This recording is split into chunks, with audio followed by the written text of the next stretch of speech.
मालिक, आज मेरे बेटे की तबीयत ज्यादा खराब है। कृपा कर मुझे 200 रुपए दे दीजिए। मैं आपके यहाँ पर काम करके आपके सारे पैसे चुका दूंगा। अरे नहीं हरिराम, मैं तुम्हें पहले पैसे नहीं दे सकता।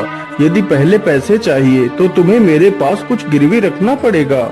लेकिन मालिक, मेरे पास तो कुछ भी नहीं है जो मैं तुम्हारे पास कुछ गिरवी रखूं। नहीं हरिराम, तुम्हारे पास तुम्हारा खेत तो है। तुम उस खेत को मेरे पास गिरवी रख दो। जब तुम मेरे पैसे वापस कर दोगे तब मैं तुम्हारा खेत तुम्हें लौटा दूंगा। ठीक है मालिक, आप मेरे खेत को गिरवी रख लीजिए। कृपा कर मुझे पैसे जल्दी दे दीजिए। फिर वह सेठ हरिराम को पैसे दे देता है। पैसे लेकर हरिराम वहाँ से चला जाता है। सेठ गणपति राम बहुत ही कुटिल था, मानो उसका हृदय पत्थर के समान हो, जो लोगों की मजबूरियों का फायदा उठाता था। उसके पास काफी सारे लोग काम करते थे। उसी गांव में एक मोहन नाम का लड़का रहता था, जो बहुत ही मेहनती था। उसके पास एक छोटा सा खेत था।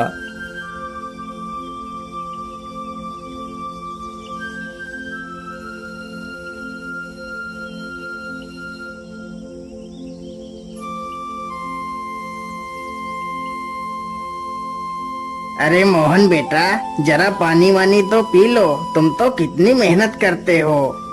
हाँ चाचा, क्या करूं, बिना मेहनत के तो कुछ होगा भी नहीं।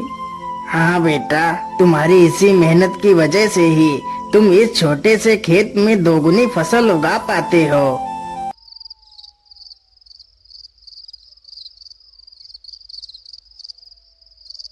मोहन अपने बूढ़े माता पिता के साथ ही रहता था। मोहन के पिता की तबीयत हमेशा खराब ही रहती थी। घर की सारी जिम्मेदारियां मोहन के कंधों पर ही थी। पिताजी, आज तो आपकी दवाई खत्म हो गई है। कोई बात नहीं बेटा, तुम कल मेरे लिए दवाई ले आना।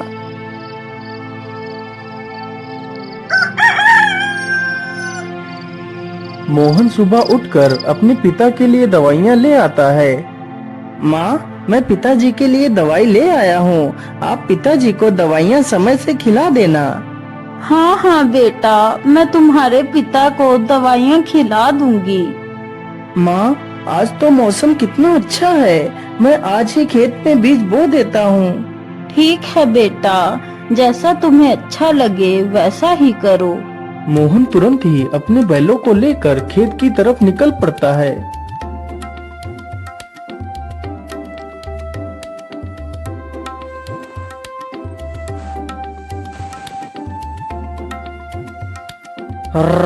चल चल चल चल चल, आज हमें इस खेत को जोतना है और इसमें बीज बोना है। मोहन कुछ ही देर में सारा खेत जोत देता है और बीज बो देता है।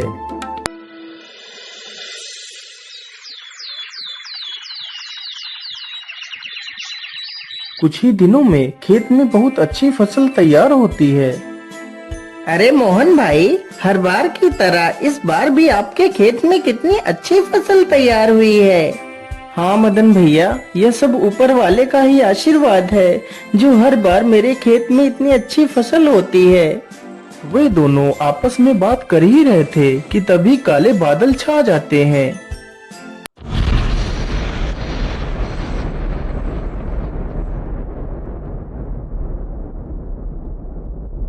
अरे मोहन भाई, यह अचानक से काले बादल कहाँ से आ गए। मुझे लगता है आज तो कितनी जोर का तूफान आने वाला है। चलो जल्दी से घर चलते हैं। अरे मदन भाई, ठीक ठीक बोलो।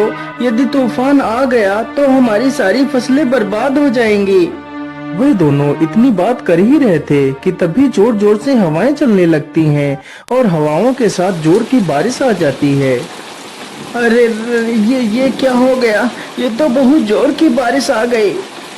अरे मोहन भाई, यहाँ से जल्दी चलो, नहीं तो हम लोग भीग जाएंगे। दोनों जल्दी से एक बड़े से पेड़ के नीचे जाकर खड़े हो जाते हैं।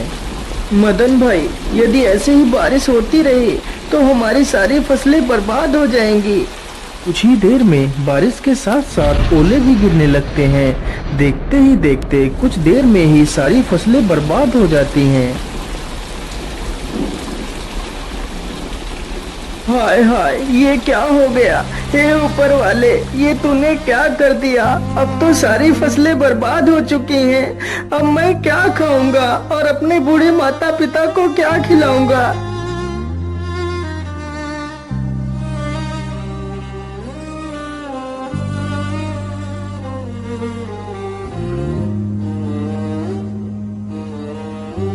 बेटा, तुम चिंता मत करो, ईश्वर पर भरोसा रखो, सब कुछ ठीक हो जाएगा। नहीं पिताजी, अब कुछ भी ठीक नहीं होगा। हमारी सारी फसलें तो नष्ट हो चुकी हैं। अब हम क्या करेंगे पिताजी? बेटा, तुम चिंता मत करो। तुम कल ही सेठ धनपति राम के घर चले जाना, वह तुम्हें काम पर जरूर रख लेंगे।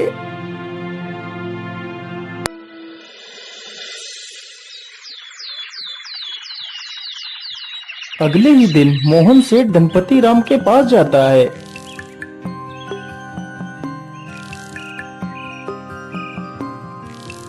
सेठ जी, मैं बहुत परेशानी में हूँ, कृपा कर मुझे किसी काम पर रख लीजिए। मोहन सेठ को अपनी सारी कहानी सुनाता है। सेठ जानता था कि मोहन बहुत मेहनती इंसान है। वह कम खेत में ही दोगुनी फसल उगा लेता है। यदि वह मोहन को काम पर रख लेगा तो उसे दोगुना फायदा होगा। लेकिन सेठ उसकी मजबूरी का फायदा उठाना चाहता था। हाँ हाँ मोहन, मैं तुम्हें काम पर तो रख लेता, लेकिन मेरे पास अभी तुम्हारे लिए कोई काम नहीं है। तुम अभी अपने घर वापस लौट जाओ। जब मेरे पास काम होगा तो मैं तुम्हें बुला लूंगा। नहीं नहीं सेठ जी, आप तो मेरी मजबूरी जानते हैं। यदि मुझे काम नहीं मिला तो मेरे माता पिता भूखों मर जाएंगे। मुझ पर तरस खाइए सेठ जी, मुझे काम पर रख लीजिए। अरे वाह वाह, जैसा मैंने सोचा था बिल्कुल वैसा ही हो रहा है। यही अच्छा मौका है इससे कम पैसे में ज्यादा काम करवाने का। अच्छा अच्छा, ठीक है, मैं तुम्हें काम पर तो रख सकता हूँ, लेकिन मैं वैसे तो सारे मजदूरों को 300 रुपए देता हूँ, लेकिन मैं तुम्हें सिर्फ 200 रुपए दूंगा। यदि मंजूर है तो बोलो। हे भगवान, क्या करूं? यहाँ पर काम करने के अलावा तो मेरे पास दूसरा कोई रास्ता भी नहीं है। ठीक है सेठ जी, मैं 200 रुपए में ही काम कर लूंगा। मोहन अगले दिन से ही सेठ के घर काम करने लगता है। इसी प्रकार मोहन को काम करते करते पूरा 2 महीना गुजर जाता है। मोहन ने सेठ के खेत में दोगुनी फसल उगा दी। यह देखकर सेठ बहुत खुश हो जाता है। अरे वाह, मोहन ने तो इस बार कितनी अच्छी फसल उगाई है। वैसे अब तो मोहन का कोई काम भी नहीं है। मैं ऐसा करता हूँ, इसे आज की मजदूरी देकर काम से निकाल देता हूँ और इसकी 2 महीने की मजदूरी भी नहीं दूंगा। अरे मोहन, ये लो तुम्हारी आज की मजदूरी। अब तुम्हें कल से काम पर आने की कोई आवश्यकता नहीं है। लेकिन सेठ जी, आप अचानक से मुझे काम से क्यों निकाल रहे हैं? क्या मुझसे कोई गलती हो गई मालिक? नहीं मोहन, तुमसे कोई गलती नहीं हुई है। अभी मेरे पास तुम्हारे लिए कोई काम नहीं है। जब मेरे पास काम होगा तो मैं तुम्हें जरूर बुला लूंगा। लेकिन मालिक, यदि आप मुझे काम से निकाल देंगे तो मैं भूखों मर जाऊंगा। मैं अपने पिता के लिए दवाइयाँ कहाँ से लाऊंगा? मुझ पर दया कीजिए सेठ जी। सेठ मोहन की एक बात भी नहीं सुनता और उसे काम से निकाल देता है।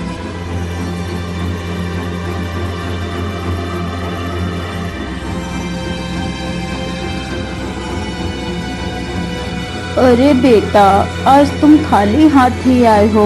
आज तुम घर का राशन तो लाए ही नहीं। माँ, मुझे माफ कर दीजिए। अब मैं आपके लिए कुछ भी नहीं कर सकता। लेकिन बेटा, आखिर क्या बात है? तुम इतना परेशान क्यों हो? फिर मोहन सारी कहानी अपनी माता को सुनाता है। अब आप ही बताइए माँ, मैं क्या करूँ? कहाँ काम करूँ? किसके सामने हाथ फैलाऊं? बेटा, तुम परेशान मत हो। हम लोग आज पानी पीकर ही सो जाएंगे। वैसे भी मुझे तो भूख नहीं लगी है। और बेटा, तुम हार मत मानो। तुम कल फिर से सेठ के पास जाना। हो सकता है सेठ तुम्हें काम पर रख ले।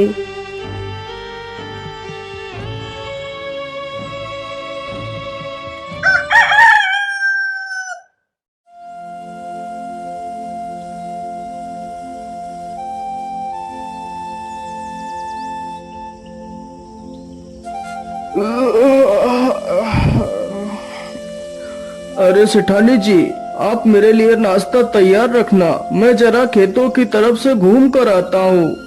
ठीक है, आप आराम से जाइए, तब तक मैं आपके लिए नाश्ता तैयार कर दूंगी। इतना सुनकर सेठ वहाँ से चल पड़ता है। तभी देखता है कि मोहन उसके घर के बाहर ही खड़ा है। अरे मोहन, तू इतनी सुबह सुबह यहाँ क्या कर रहा है? मालिक, मैं आपके पास ही आया था। यदि मुझसे कोई भूल हो गई हो तो उसे क्षमा कर दीजिए मालिक, लेकिन मुझे काम पर रख लीजिए। अरे मोहन, तू तो कितना बेशर्म है। मैंने तुझे कितनी बार मना किया है कि मेरे पास कोई काम नहीं है, फिर भी तू मेरे पास चला आता है। क्या तेरे अंदर कोई शर्म लिहाज नहीं है? मालिक, मुझे शर्म तो आती है, लेकिन जब मैं अपने बूढ़े माता पिता को पानी पीकर सोता हुआ देखता हूँ तो मुझे यह अपमान कुछ भी नहीं लगता। लेकिन मैं तुझे कोई काम नहीं दे सकता, चल भाग यहाँ से। इसी प्रकार कई दिन गुजर जाते हैं। सेठ मोहन को भला बुरा कहकर भगा देता है, लेकिन सुबह होते ही मोहन फिर से काम मांगने के लिए सेठ के घर पहुंच जाता है। लेकिन मैं तुझे कोई काम नहीं दे सकता, चल भाग यहाँ से। हे भगवान, मैं तो इस मोहन के बच्चे से परेशान हो गया हूँ, लेकिन यह तो सुधरने का नाम ही नहीं ले रहा। मैं ऐसा करता हूँ, कल सुबह होने से पहले मैं यहाँ से कुछ दिनों के लिए अपने रिश्तेदार के घर चला जाता हूँ, तभी मैं इस मोहन से अपना पीछा छुड़ा पाऊंगा। सुबह होने से पहले सेठ और उसकी पत्नी बैलगाड़ी में बैठकर वहाँ से चले जाते हैं।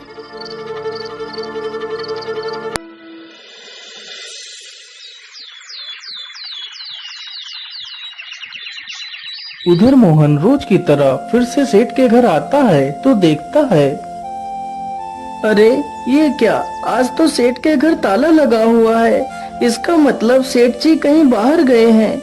मैं ऐसा करता हूँ, यहीं पेड़ के नीचे बैठकर सेठ जी का इंतजार करता हूँ। इतना सोचकर मोहन पेड़ के नीचे बैठ जाता है और सो जाता है। तभी कुछ चोर सेठ के घर के पास आते हैं।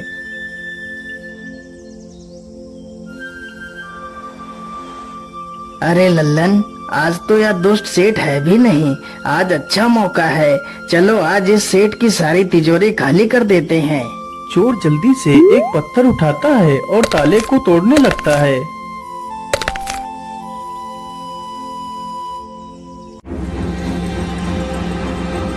अरे ये शोर कैसा? ये कौन है?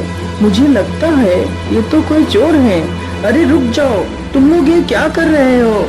तुम सेठ के घर का ताला क्यों तोड़ रहे हो? अरे बेवकूफ, तुझे दिखाई नहीं देता? हम लोग चोर हैं और यह ताला हम लोग चोरी करने के लिए ही तोड़ रहे हैं। चल भाग जा यहाँ से। अरे नहीं नहीं, मेरे रहते हुए मैं तुम लोगों को चोरी नहीं करने दूंगा। अच्छा, तो तू हमें चोरी करने से रोकेगा? रुक, हम तुझे अभी मजा चखाते हैं। इतना कहकर सारे चोर बेचारे मोहन पर टूट पड़ते हैं। चोर चोर, कोई मुझे बचाओ, नहीं तो मुझे यह चोर मार डालेंगे। मोहन की ये आवाज सुनकर गांव के कई लोग वहां पर आ जाते हैं। तभी वह सारे चोर वहां से भाग जाते हैं, लेकिन बेचारा मोहन काफी ज्यादा घायल हो जाता है।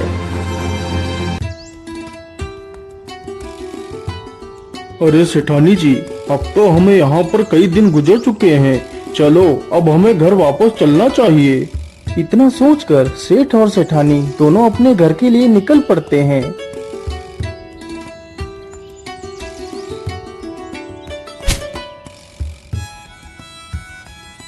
अरे वाह, जैसा मैंने सोचा था बिल्कुल वैसा ही हुआ।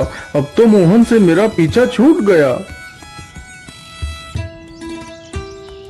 लेकिन ऐसा कैसे हो सकता है? मोहन आज भी नहीं आया। मोहन इतनी जल्दी हार मानने वालों में से नहीं है।